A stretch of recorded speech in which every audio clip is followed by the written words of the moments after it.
Hey Roz, welcome. We're on to week 3 here. With that, I didn't see anything turned in yet for the week 2 on your capstone. But like I said in the review of the first week, it looked like you were doing everything correctly there in statement of problem, and I gave you some feedback in that last week's video. We should be okay. Just if you got any questions or anything, get in touch.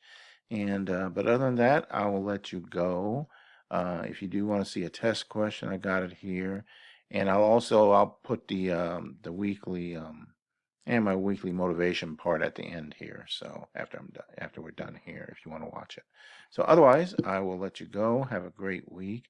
And again, questions, just get in touch. All right. Take care, Roz. Hey, everybody. Welcome to week 3 of the course here. As usual, I will get into my topic of the week, survivor. That's or being a survivor. So that's kind of like something reminding me of this. And we're not talking about surviving like an accident or an earthquake or something like that. We're talking about life in general, life itself. And so the question is, are you a survivor? And if you are watching this video, then you are a survivor. You may not realize it, but being able to sit and watch this or any video, you're more of a survivor than you may realize. All right. Society kind of trains us to take a lot for granted, even to feel entitled sometimes. Something as simple as a cell phone. Everybody has them, everybody uses them. Um, and it's something we take for granted. But I'm old enough to know what not having a cell phone was, and there was no big deal. But things like that. Sometimes there's events or people need to go to a food line or something, and in a lot of cases, people go get into their cars and they get on their phones while they're driving or sitting in the food line, and it doesn't even occur to them that there is a food line to go to, because we're so conditioned, in society and things like that. And so there's different things we survive as we go through, life. There's a lot of things, there's the reality, there's illness and, personal loss and tragedies and things like that happen. But however, there are other obstacles in life that you survive without realizing it.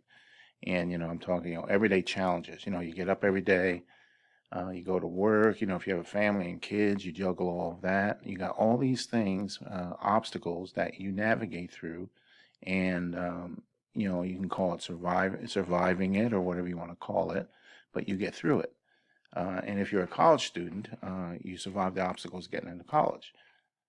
You may not realize that there were obstacles, however, they're there. And, by going to college, you get access to resources to attend college. Now, whether you like it or not, or like this term, um, you are privileged to have the opportunity to attend college. Uh, some people may not think themselves as being privileged, but some people get to go to college because their parents paid for it, and that's great. Nothing wrong with that, because that's part of life too. However, as working adults, many of us had to navigate in life to attend college, and that's just the way it is. You know, for for those people, the working adults, online is the best option, although it can be more difficult. Okay, it is a more difficult option. Online students have to be self-disciplined and able to work independently. Okay, so self-discipline, work independent. And in many cases, campus-based students lack these abilities. My personal example, I got my MBA at Michigan. It was a hybrid course. It was online, but we went up there once a semester, once every like 6 weeks for a weekend. And traditional based students, we would have one or two every once in a while who took the online course because they thought it was easy, or they would needed to get one more course done to finish their MBA, and they were just not prepared for the rigor of online learning. They did not have the same professional level or professionalism, and they were just totally blown away by it, and barely passed the courses. So, and that's because it takes discipline, self-drive, self-scheduling, all these other things that you have to do.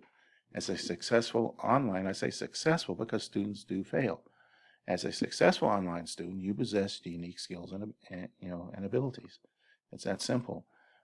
Earning an online degree is not just the same as a campus degree. It is the same degree.